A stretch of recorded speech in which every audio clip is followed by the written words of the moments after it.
Hello everyone. Today I am going to be reading The Giaour by Lord Byron for you. Now, this is a long narrative poem. So if you want to take a break, if you want to go away and come back to it, if you want to stop and have a think about it and look back over what you've heard, trying to piece the story together, then of course do feel free. There are a couple of things that you need to know to help you enjoy The Giaour. The first is that it is a fragmented poem. So although it's a long narrative poem, it's not one long, cohesive and coherent story. Instead, it's in different fragments, coming with from different voices, some told in different sort of tenses. You've got different times occurring, and some of the fragments are unfinished. It can sometimes be a little bit difficult to navigate, so I do recommend stopping every now and again if you're feeling a bit lost. Byron, this is the second point. Byron, in his original publication, used lines or stars and paragraph breaks or verse breaks in order to show where we were changing between fragments or between times or between tenses. And I've tried to replicate these as much as possible on the slides. You'll notice that there's different sizes of print. That's because I've tried to keep some things together. I've tried to separate some things out, and that's meant that it's led to varying amounts of words on each slide. The third thing is the fact that Byron is depicting here a Turkish tale. That means he's going to be depicting Muslim people and Islamic beliefs, folklore, and theology. And it's worth noting before we go in that there are a number of inaccuracies, particularly in relation to Islamic theology. So let's get going. I wanted to start by giving you some of the prefatory information so that you can have a similar experience to those reading the Giaour when it was published. Not when it was first published, because multiple editions were published, each with edits made by Byron, and he added a lot of poem after that first initial publication. So we're looking at the final version of the poem. This is from that title page. So The Giaour, a fragment of a Turkish tale by Lord Byron. There's a quotation here from Moore. One fatal remembrance, one sorrow that throws its bleak shade alike o'er our joys and our woes, to which life nothing brighter nor darker can bring, for which joy hath no balm, and affliction no sting. There's also publishing information, so it tells us it was published in London, printed by T. Davison of Whitefriars for the publisher John Murray in Albemarle Street, and it was published in 1813. There's also a dedication to Samuel Rogers, Esquire, as a slight but most sincere token of my admiration of his genius, my respect for his character, and gratitude for his friendship. This production is inscribed by his obliged and affectionate servant, Byron. Byron also gives us some prefatory information. He tells us that the story which these disjointed fragments present is founded upon circumstances now less common in the East than formerly, either because the ladies are more circumspect than in the olden time, or because the Christians have better luck or less enterprise. The story, when entire, contained the adventures of a female slave who was thrown, in the Mussulman manner, into the sea for infidelity, and avenged by a young Venetian, her lover. At the time, the 7 islands were possessed by the Republic of Venice, and soon after the Arnauds were beaten back from the Moors, which they had ravaged for some time subsequent to the Russian invasion. The desertion of the Melnitz on being refused the plunder of Misitra led to the abandonment of that enterprise and to the desolation of the Moors, during which the cruelty exercised on all sides was unparalleled even in the annals of the faithful. So let's begin the poem. No breath of air to break the wave that rolls below the Athenian's grave. That tomb, which, gleaming o'er the cliff, first greets the homeward veering skiff, high o'er the land he saved in vain. Where shall such hero live again? Fair clime, where every season smiles benignant o'er these blessed isles, which, seen from far Colonna's height, make glad the heart that hails the sight, and lend to loneliness delight. There, mildly dimpling, ocean's cheek reflects the tints of many a peak, caught by the laughing tides that lave these Edens of the eastern wave. And if at times a transient breeze break the blue crystal of the seas, or sweep one blossom from the trees, How welcome is each gentle air that wakes and wafts the odours there. For there, the rose or crag or vale, sultana of the nightingale, the maid for whom his melody, his thousand songs are heard on high, blooms blushing to her lover's tale. His queen, the garden queen, his rose, unbent by winds, unchilled by snows, far from the winters of the west, by every breeze and season blessed, returns the sweets by nature given in softest incense back to heaven, and grateful yields that smiling sky her fairest hue and fragrant sigh. And many a summer flower is there, and many a shade that love might share, and many a grotto meant for rest that holds the pirate for a guest, whose bark in sheltering cove below lurks for the passing peaceful prow, till the gay mariner's guitar is heard and seen the evening star. Then, stealing with the muffled oar, far shaded by the rocky shore, rush the night prowlers on the prey, and turn to groans his roundelay.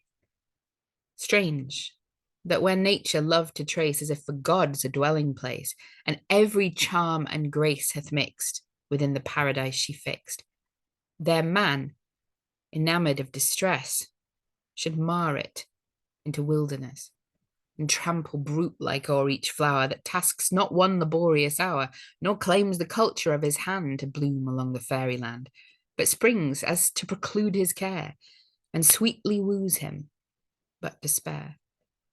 Strange, that where all is peace beside, their passion riots in her pride, and lust and rapine wildly reign to darken o'er the fair domain. It is as though the fiends prevailed against the seraphs they assailed, and, fixed on heavenly thrones, should dwell the freed inheritors of hell. So soft the scene, so formed for joy, so cursed the tyrants that destroy. He who hath bent him o'er the dead, ere the first day of death is fled, the first dark day of nothingness, the last of danger and distress, before decay's effacing fingers have swept the lines where beauty lingers, and marked the mild angelic air, the rapture of repose that's there, the fixed yet tender traits that streak the languor of the placid cheek, and, but for that sad shrouded eye that fires not, wins not, weeps not now, and but for that chill, changeless brow where cold obstruction's apathy appalls the gazing mourner's heart, as if to him it could impart the doom he dreads, yet dwells upon. Yes, but for these, and these alone, some moments, one treacherous hour, he still might doubt the tyrant's power. So fair, so calm, so softly sealed, the first, last look by death revealed. Such is the aspect of this shore. 'Tis Greece, but living Greece no more. So coldly sweet, so deadly fair. We start, for soul is wanting there.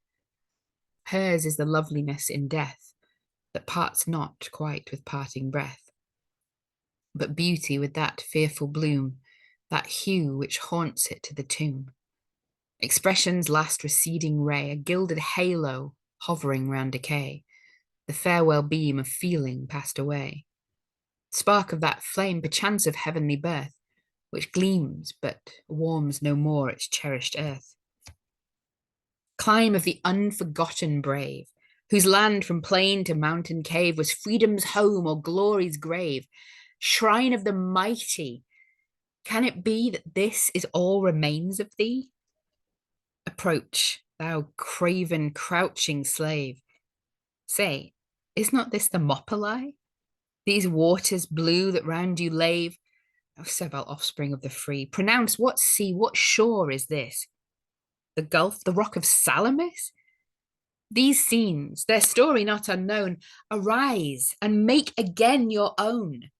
Snatch from the ashes of your sires the embers of their former fires, and he who in the strife expires will add to theirs a name to fear, that tyranny shall quake to hear, and leave his sons a hope, a fame, that they too will rather die than shame.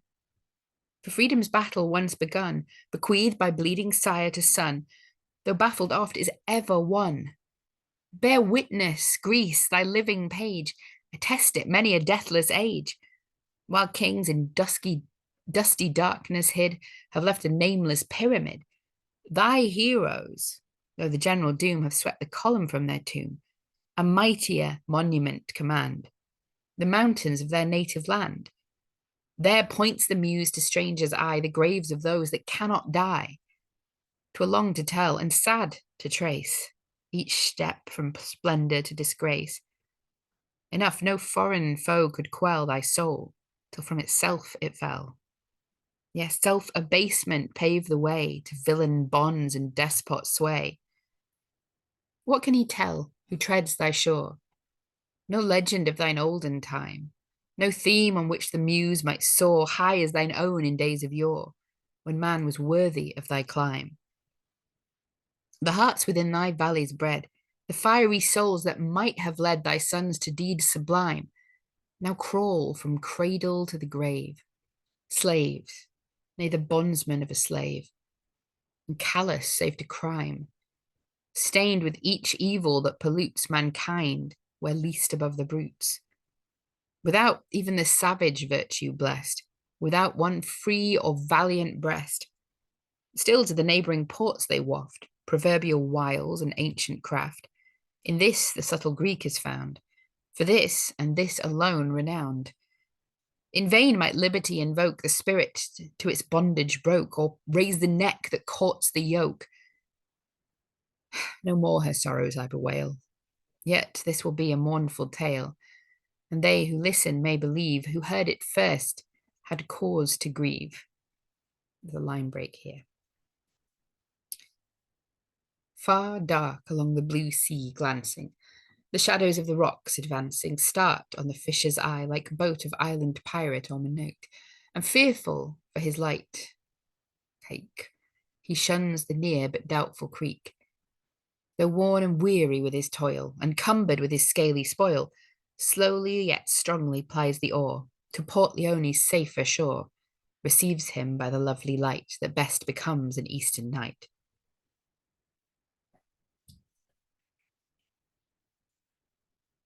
Who thundering comes on blackest steed, with slackened bit and hoof of speed? Beneath the clattering iron sound, the caverned echoes wake around in lash for lash and bound for bound. The foam that streaks the courser's side seems gathered from the ocean tide. Though weary waves are sunk to rest, there's none within his rider's breast. And though tomorrow's tempest lour, 'tis calmer than thy heart, young Giaour. I know thee not, I loathe thy race, but in thy lineaments I trace what time shall strengthen, not efface. Though young and pale, that sallow front is scathed by fiery passion's brunt. Though bent on earth thine evil eye, as meteor-like thou glidest by, right well I view and deem thee one who Othman's son should slay or shun.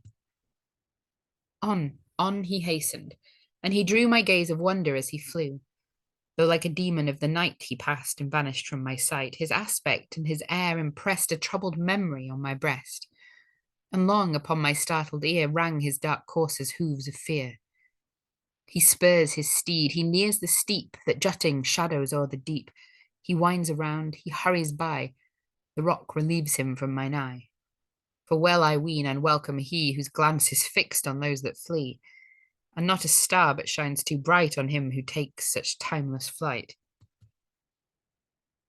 He wound along, but ere he passed, one glance he snatched, as if his last. A moment checked his wheeling steed, a moment breathed him from his speed, a moment on his stirrup stood. Why looks he o'er the olive wood? The crescent glimmers on the hill, the mosque's high lamps are quivering still, though too remote for sound to wake in echoes of the far to fake. The flashes of each joyous peal are seen to prove the Muslim zeal.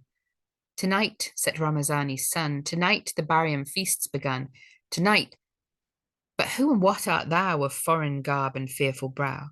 And what are these to thine or thee, that thou shouldst either pause or flee? He stood, some dread was on his face.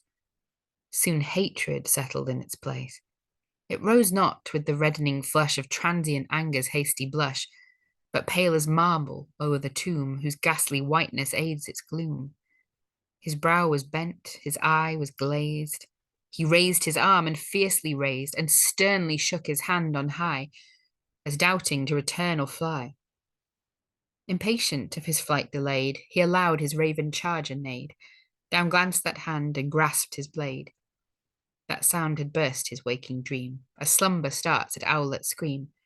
The spur hath lanced his courser's sides, away, away for life he rides.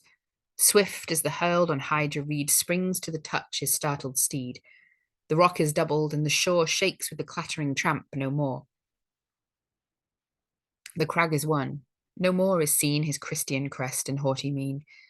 'Twas but an instant he restrained that fiery barb so sternly rained. 'Twas but a moment that he stood, and sped as if by death pursued. But in that instant o'er his soul winters of memory seemed to roll, and gather in that drop of time a life of pain, an age of crime. O'er him who loves, or hates, or fears, such moment pours the grief of years. What felt he then, at once oppressed by all that most distracts the breast? That pause which pondered o'er his fate, oh, who its dreary length shall date, though in time's record nearly naught? It was eternity to thought. For infinite as boundless space, the thought that conscience must embrace, which in itself can comprehend woe without name, or hope, or end. The hour is past, the Giaour is gone, and did he fly or fall alone? Woe to that hour he came or went. The curse for Hassan's sin was sent to turn a palace to a tomb. He came, he went, like the simoom, that harbinger of fate and gloom, beneath whose widely wasting breath the very cypress droops to death. Dark tree, still sad when others' grief is fled, the only constant mourner o'er the dead. It's a break here. The steed is vanished from the stall. No serf is seen in Hassan's hall. The lonely spider's thin grey pall waves slowly, widening o'er the wall. The bat builds in his harem bower. In the fortress of his power, the owl usurps the beacon tower. The wild dog howls o'er the fountain's brim with baffled thirst and famine grim. For the stream has shrunk from its marble bed, where the weeds and the desolate dust are spread.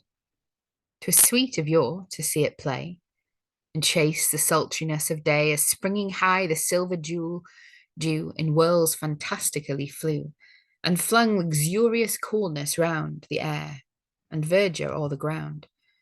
'Twas sweet, when cloudless stars were bright, to view the wave of watery light, and hear its melody by night. And oft had Hassan's childhood played around the verge of that cascade, and oft upon his mother's breast that sound had harmonized his rest, and oft had Hassan's youth along its bank been soothed by beauty's song, and softer seemed each melting tone of music mingled with its own. But ne'er shall Hassan's age repose along the brink at twilight's close. The stream that filled that font is fled. The blood that warmed his heart is shed. And here no more shall human voice be heard to rage, regret, rejoice. The last sad note that swelled the gale was woman's wildest funeral wail, that quenched in silence all is still. But the lattice that flaps when the wind is shrill, though rave the gust and floods the rain, no hand shall close its clasp again. On desert sands 'twere joy to scan the rudest steps of fellow man. So here the very voice of grief might wake an echo like relief. At least 'twould say all are not gone. There lingers life, though but in one. For many a gilded chamber's there which solitude might well forbear. Within that dome as yet decay hath slowly worked her cankering way. But gloom is gathered o'er the gate, nor there the fakir's self will wait, nor there will wandering dervish stay, for bounty cheers not his delay, nor there will weary stranger halt to bless the sacred bread and salt. Alike must wealth and poverty pass heedless and unheeded by, for courtesy and piety died with Hassan on the mountainside. His roof, that refuge unto men, is desolation's hungry den. The guest flies the hall and the vassal from labour, since his turban was cleft by the infidel's sabre. There's a line break here.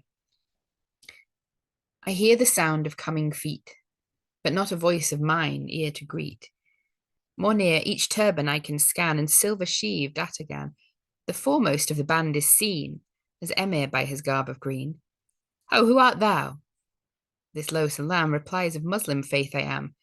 The burthen ye so gently bear seems one that claims your utmost care, and doubtless holds some precious freight.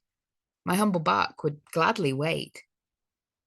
"Thou speakest sooth. Thy skiff unmoor and waft us from the silent shore. Nay, leave the sail still furled, and ply the nearest oar that's scattered by, and midway to those rocks where sleep the channeled waters dark and deep. Rest from your task. So, bravely done.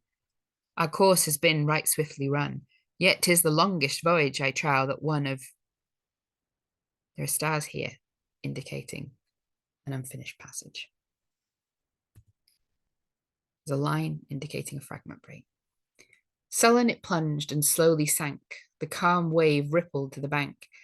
I watched it as it sank. Methought some motion from the current caught bestirred it more. 'Twas but the beam that checkered o'er the living stream. I gazed, till vanishing from view like lessening pebble it withdrew.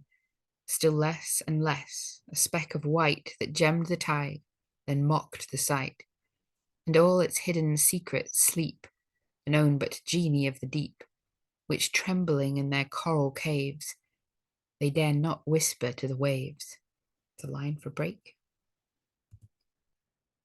As rising on its purple wing, the insect queen of eastern spring, or emerald meadows of Kashmir, invites the young pursuer near, and leads him on from flower to flower, a weary chase and wasted hour, then leaves him as it soars on high, with panting heart and tearful eye. So beauty lures the full-grown child, with hue as bright and wing as wild, a chase of idle hopes and fears, begun in folly, closed in tears. If one, to equal ills betrayed, woe waits the insect and the maid, a life of pain, the loss of peace, from infant's play and man's caprice.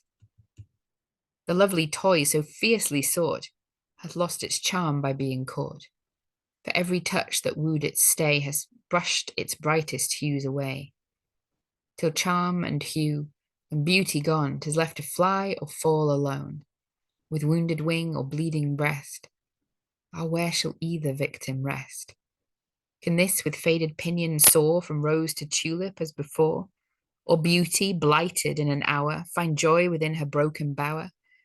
No, gayer insects fluttering by ne'er droop the wing or those that die, and lovelier things have mercy shown to every failing but their own, and every woe a tear can claim, except an erring sister's shame. Line break. The mind that broods our guilty woes is like the scorpion girt by fire. In circle narrowing as it glows, the flames around their captive close, till inly searched by thousand throes, and maddening in her ire, one sad and sole relief she knows, the sting she nourished for her foes, whose venom never yet was vain, gives but one pang and cures all pain, and darts into her desperate brain. So do the darkened soul expire, or live like scorpion girt by fire, unfit for earth, undoomed for heaven, darkness above, despair beneath, around it flame, within it death.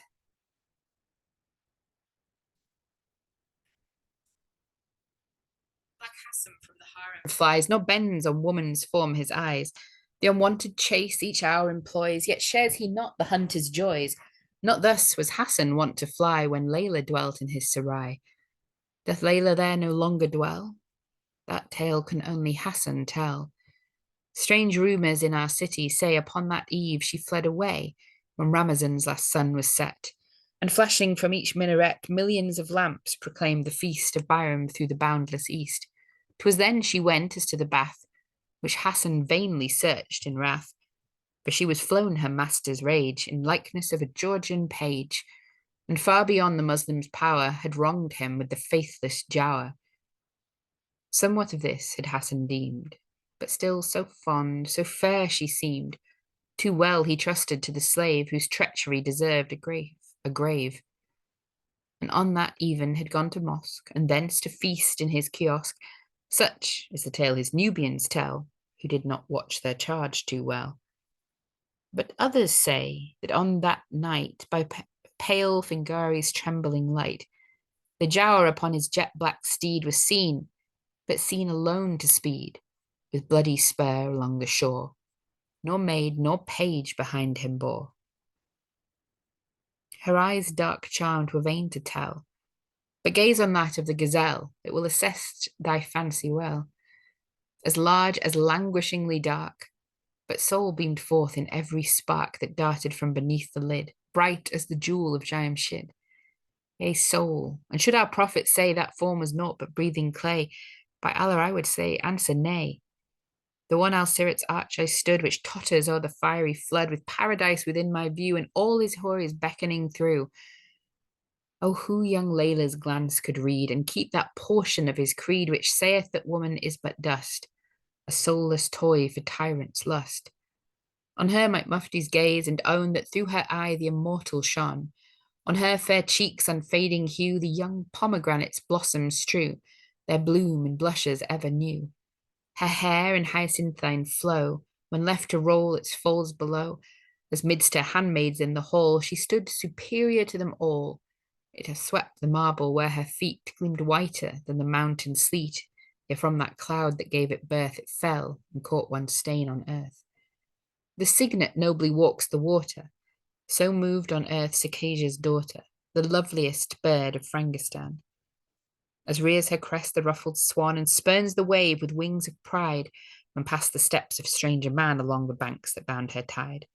Thus rose fair Layla's whiter neck, thus armed with beauty would she check intrusion's glance, till folly's gaze shrunk from the charms it meant to praise.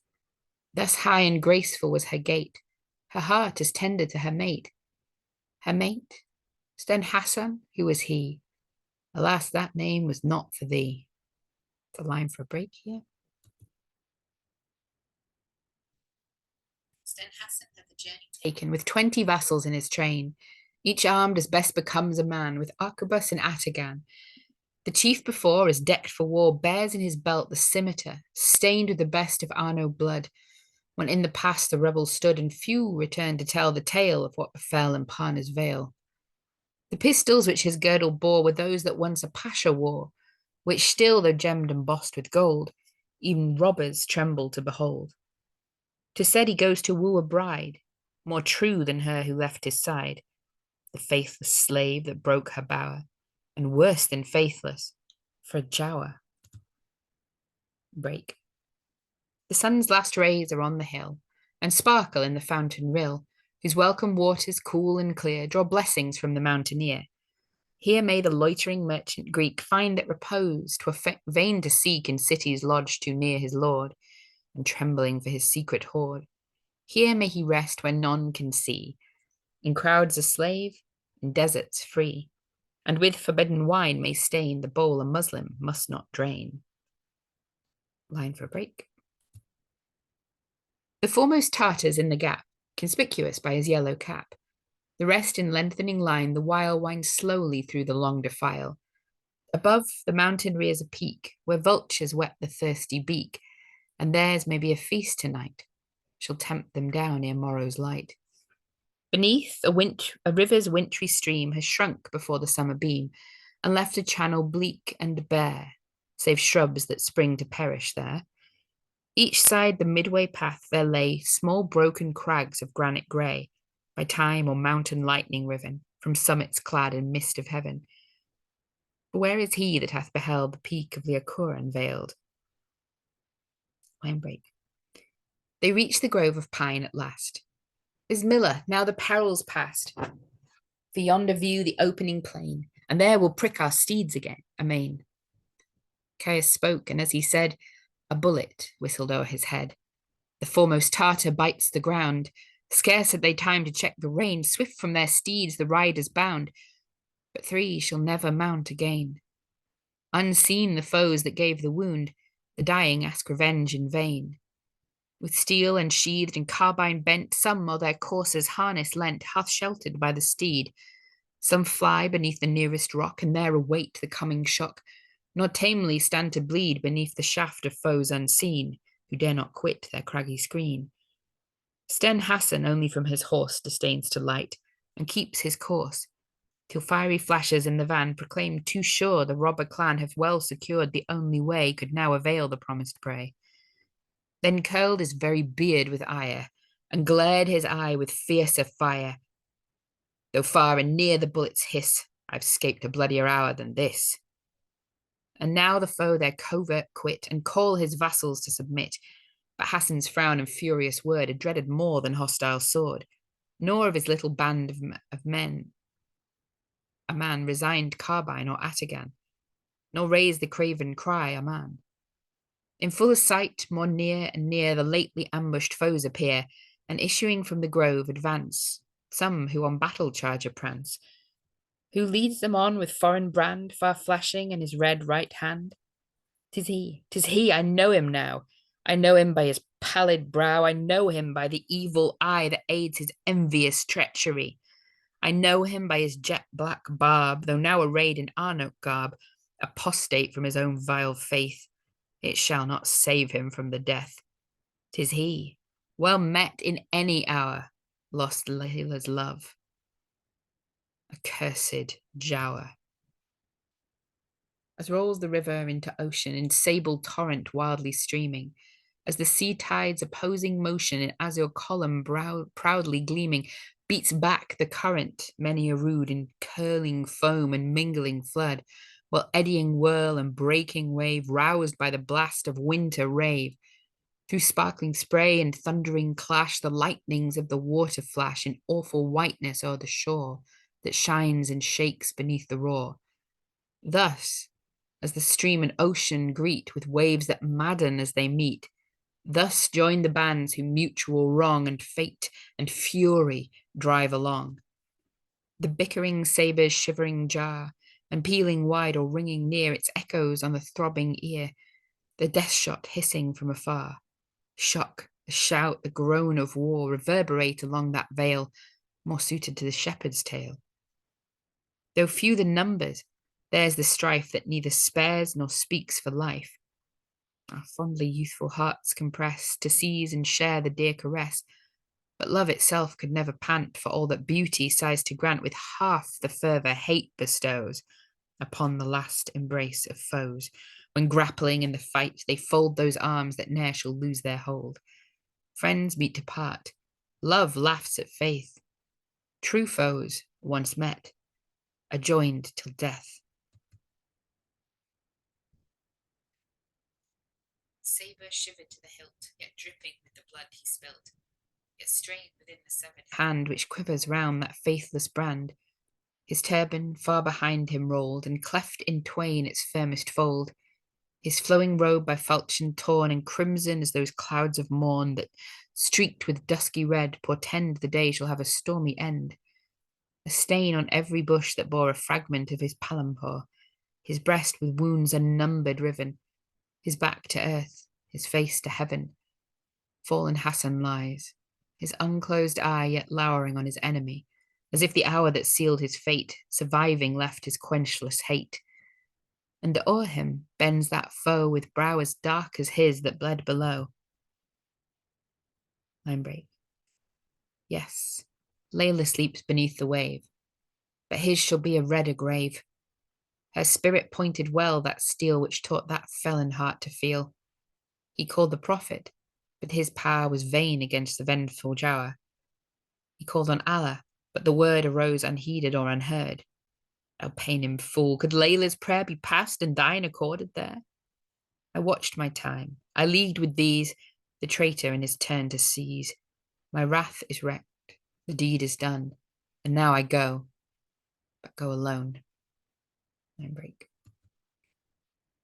The browsing camel's bells are tinkling. His mother looked from her lattice high. She saw the dews of eve besprinkling the pasture green beneath her eye. She saw the planets faintly twinking. 'Tis twilight, sure his train is nigh. She could not rest in the garden bower, but gazed through the grate of his steepest tower. Why comes he not? His steeds are fleet, nor shrink they from the summer heat. Why sends not the bridegroom his promised gift? Is his heart more cold, or his barb less swift? Oh, false reproach! Yon Tartar now has gained our nearest mountain's brow, and warily the steep descends, and now within the valley bends, and he bears the gift at his saddle bow. How could I deem his courses slow? Right well my largest shall repay his welcome speed and weary way. The Tartar lighted at the gate, but scarce upheld his fainting weight. His swarthy visage spake distress, but this might be from weariness. His garb with sanguine spots was dyed, but these might be from his courser's side. He drew the token from his vest. Angel of death, 'tis Hassan's cloven crest. His calpac rent, his caftan red. Lady, a fearful bride thy son hath wed. Me not from mercy did they spare, but this empurpled pledge to bear. Peace to the brave whose blood is spilt. Woe to the Giaour, for his the guilt. A turban carved in coarsest stone, a pillar with rank weeds o'ergrown, whereon can now be scarcely read the Koran verse that warns the dead. Point out the spot where Hassan fell, a victim in that lonely dell. There sleeps as true and Osmanly as e'er at Mecca bent the knee, as e'er scorned forbidden wine or prayed with face towards the shrine, in orisons resumed anew solemn sound of Allahu. Yet died he by a stranger's hand, and stranger in his native land. Yet died he as in arms he stood, and unavenged, at least in blood.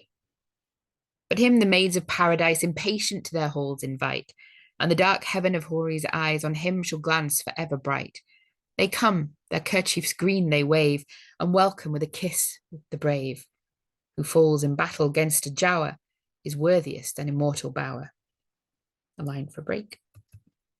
But thou, false infidel, shall writhe beneath avenging Munkir's scythe, and from its torments escape alone to wander round lost Eblis' throne, and fire unquenched, unquenchable, around within thy heart shall dwell.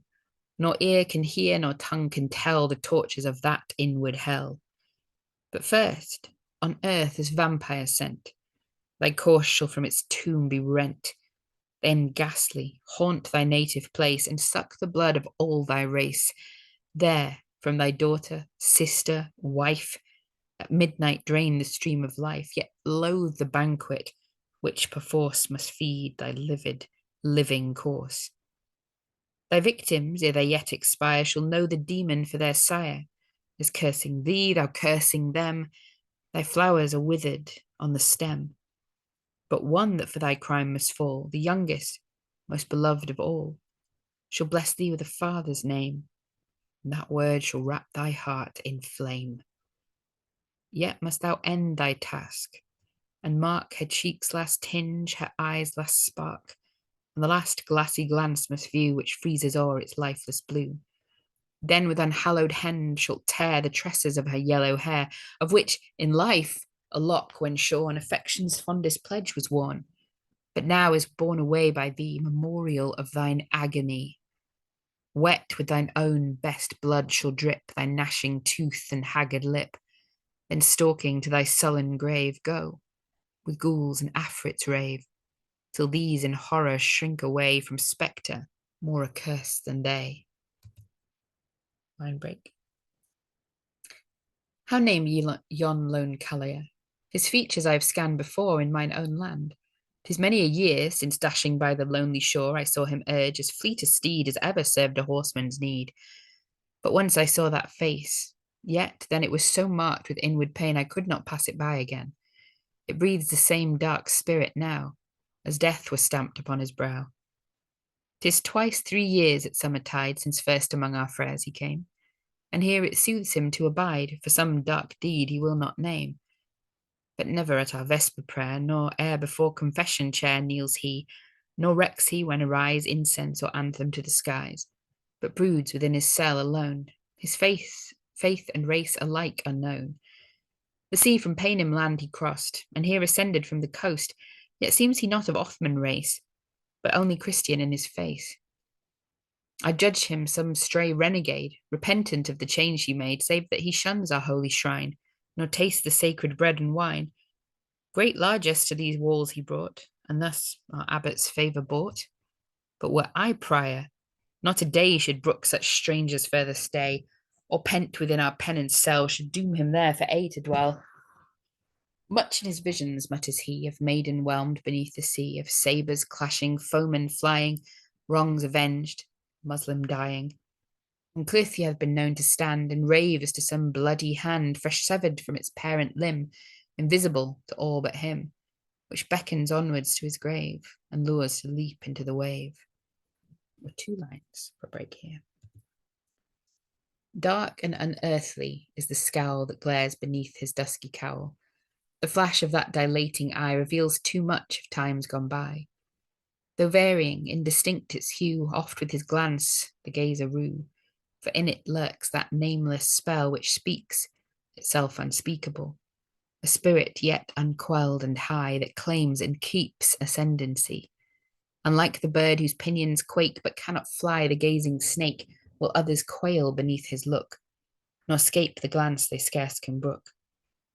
From him the half-affrighted friar, when met alone, would fain retire, as if that eye and bitter smile transferred to others fear and guile.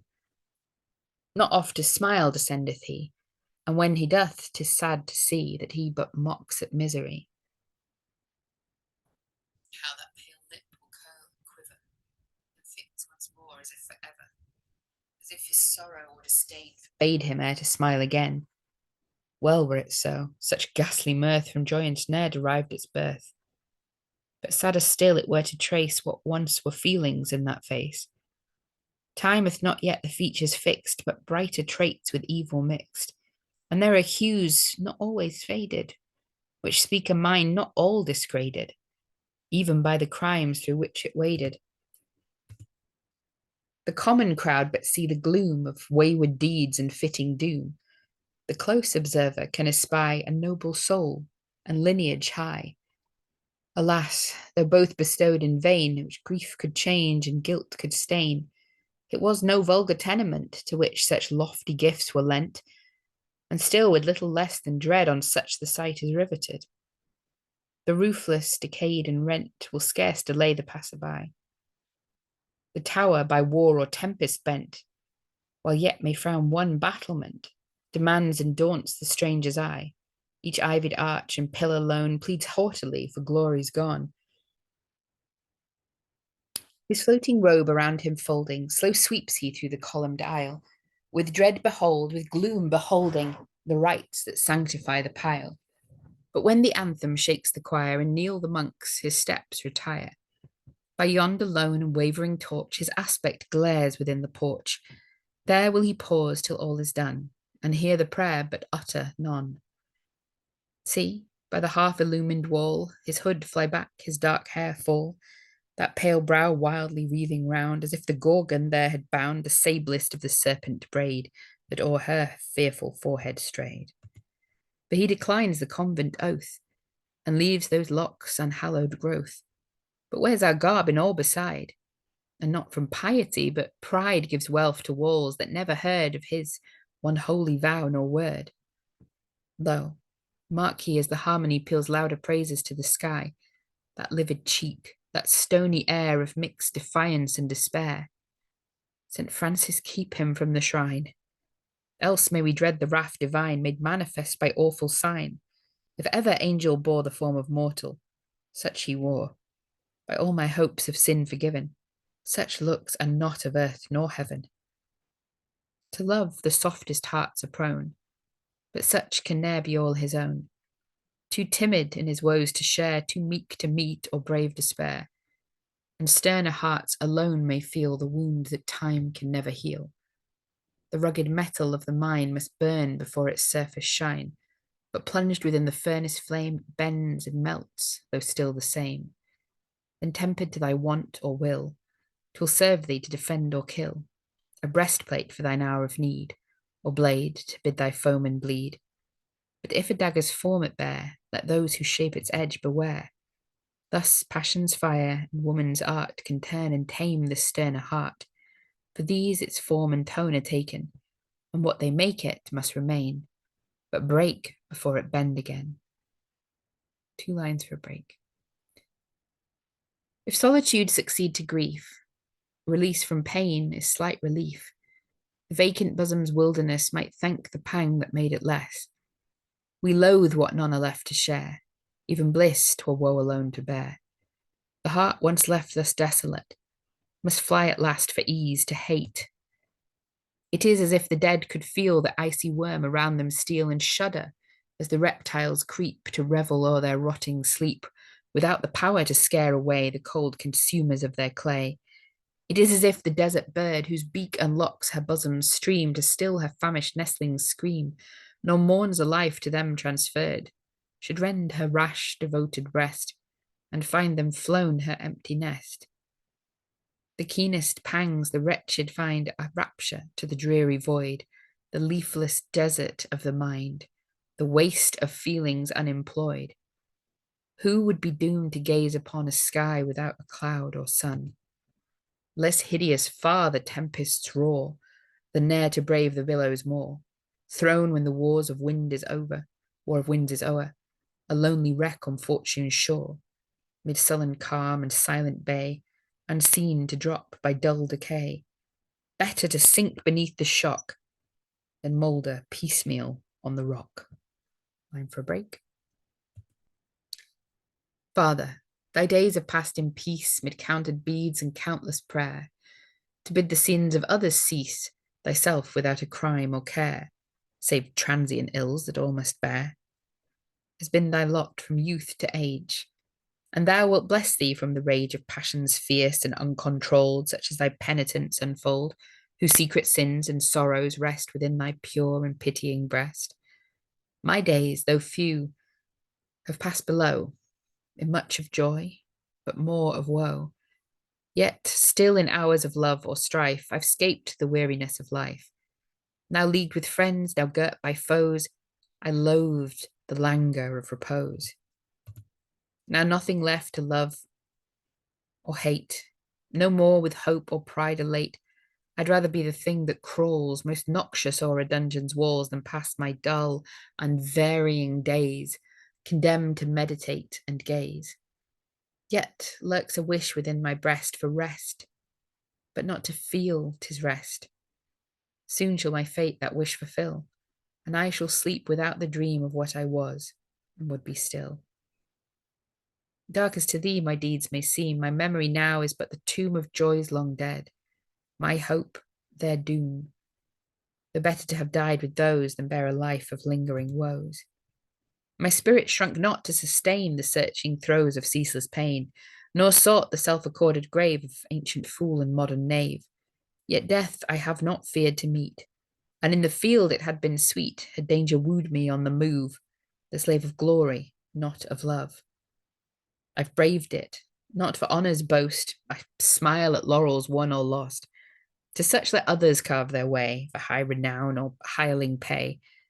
But place again before my eyes aught that I deem a worthy prize, the maid I love, the man I hate, and I will hunt the steps of fate to save or slay as these require, through rending steel and rolling fire.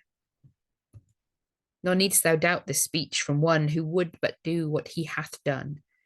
Death is but what the haughty brave, the weak must bear, the wretch must crave. Then let life go to him who gave. I have not quailed to danger's brow, when high and happy. Need I now?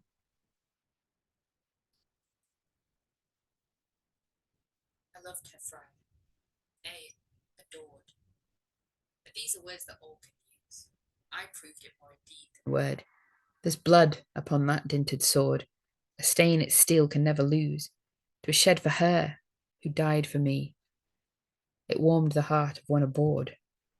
Nay, start not, no, nor bend thy knee, nor midst my sin such act record. Thou wilt absolve me from the deed, for he was hostile to thy creed.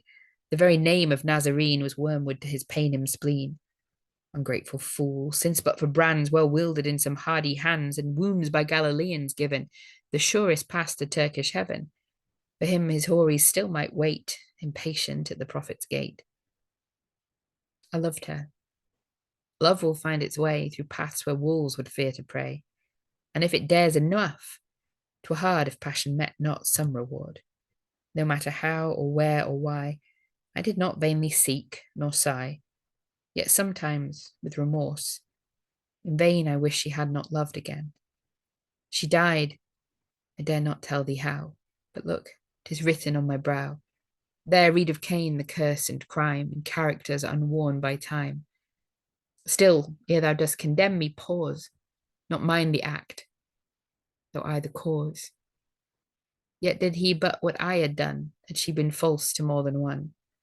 Faithless to him, he gave the blow, but true to me, I laid him low. Howe'er deserved her doom might be, her treachery was truth to me. To me she gave her heart, that all which tyranny can ne'er enthrall, and I, alas, too late to save, yet all I then could give I gave. 'Twas some relief, our foe a grave. Death sits light, but her fate has made me, thou well mayst hate. His doom was sealed.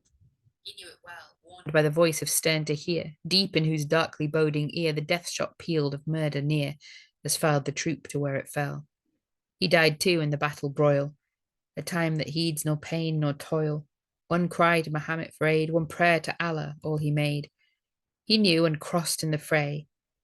I gazed upon him where he lay, and watched his spirit ebb away. Though pierced like pard by hunter's steel, he felt not half that now I feel.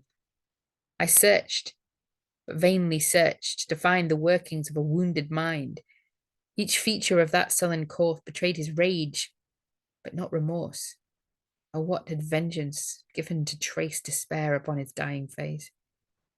The late repentance of that hour when penitence have lost her power to tear one terror from the grave, and will not soothe, and cannot save. Line for a break. The cold in clime are cold in blood.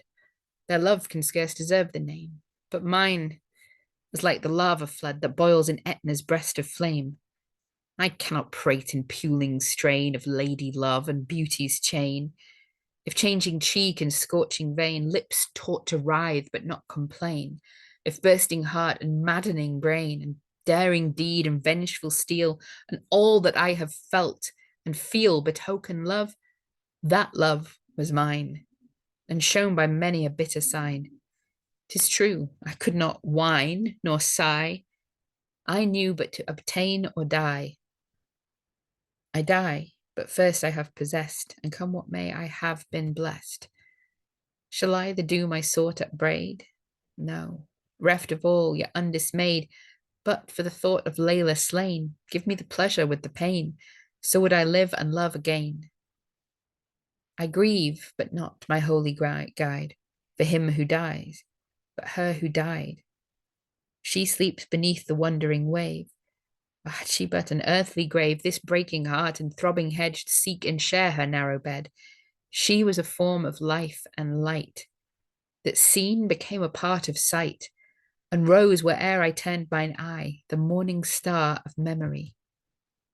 Yes, love indeed is light from heaven, a spark of immortal fire, with angels said by Allah given, to lift from earth our low desire.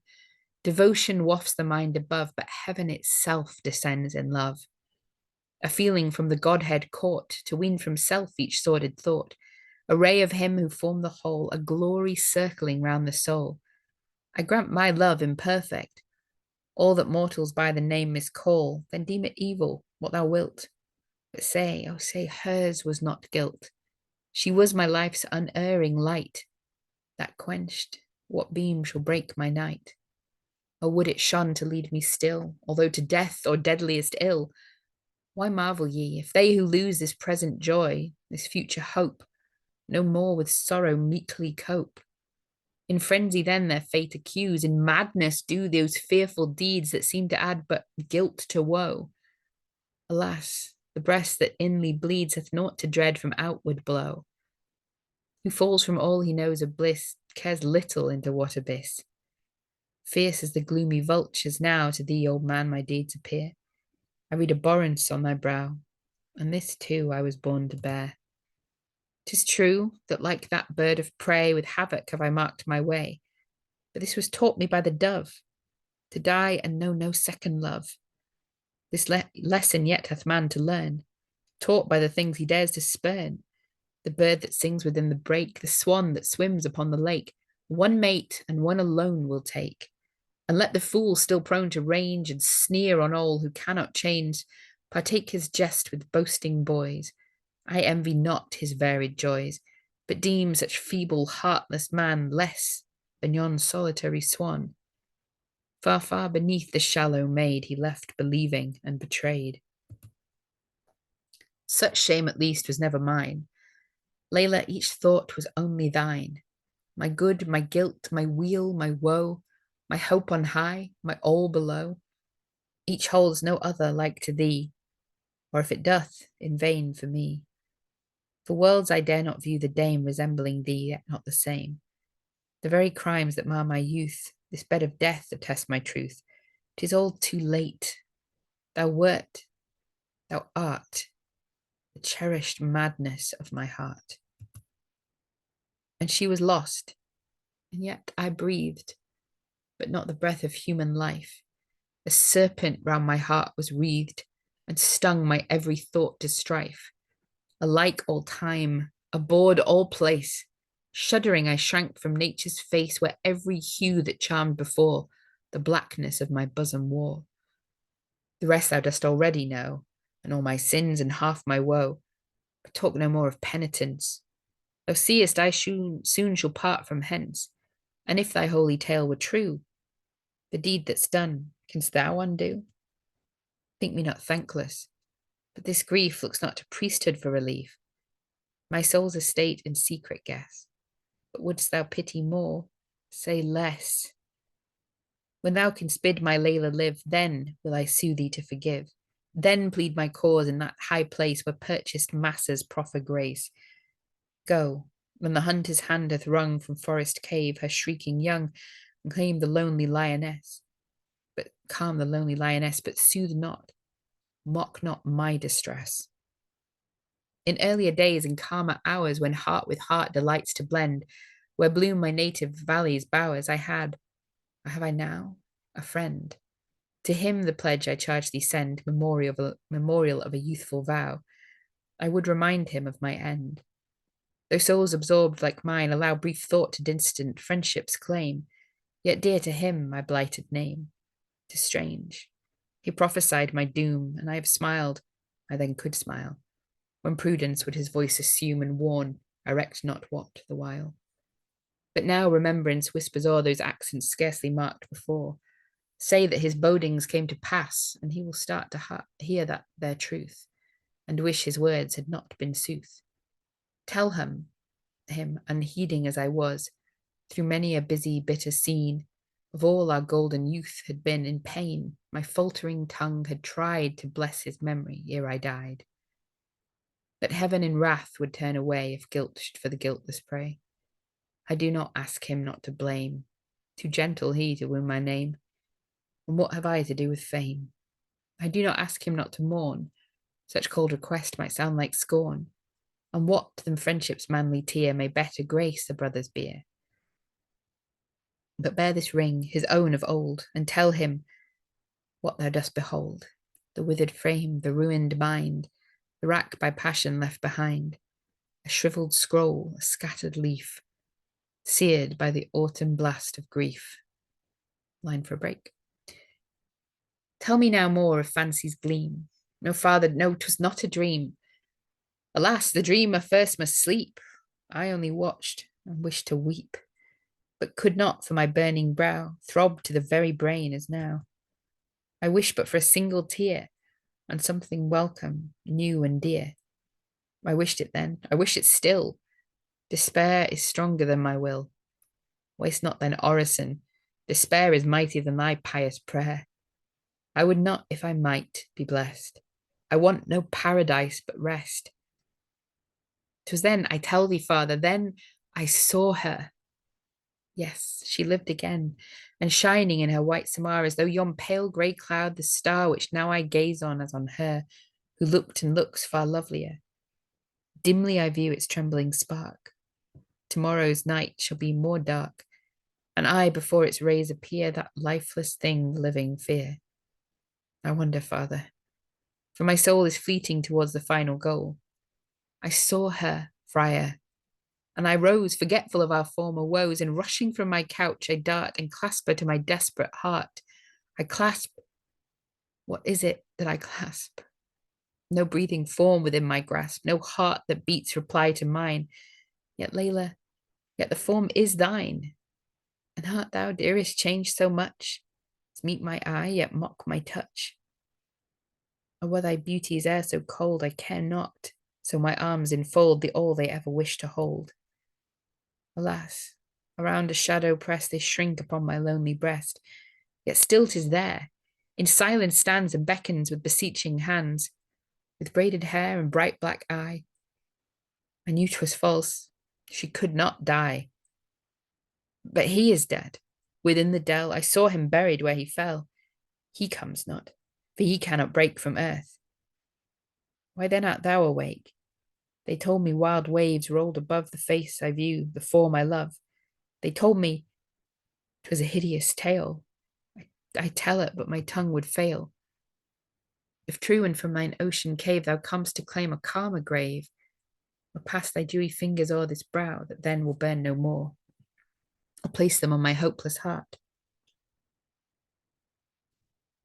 Shape or shade, whate'er thou art, in mercy ne'er again depart. Or farther with thee bear my soul than winds can waft or waters roll. Limerick. Such is my name, and such my tale. Confessor, to thy secret ear I breathe the sorrows I bewail, and thank thee for the generous tear this glazing eye could never shed. Then lay me with the humblest dead, and save the cross above my head. May neither name nor emblem spread by prying stranger to be read, or stay the passing pilgrim's tread. He passed, nor of his name and race he left a token or a trace, save what the father must not say, who shrived him on his dying day. This broken tale was all we knew of her he loved, or him he slew. Thank you for listening. Sorry for the small mistakes and typos. I hope that you've enjoyed the poem today, and do feel free to ask me any questions if something is unclear.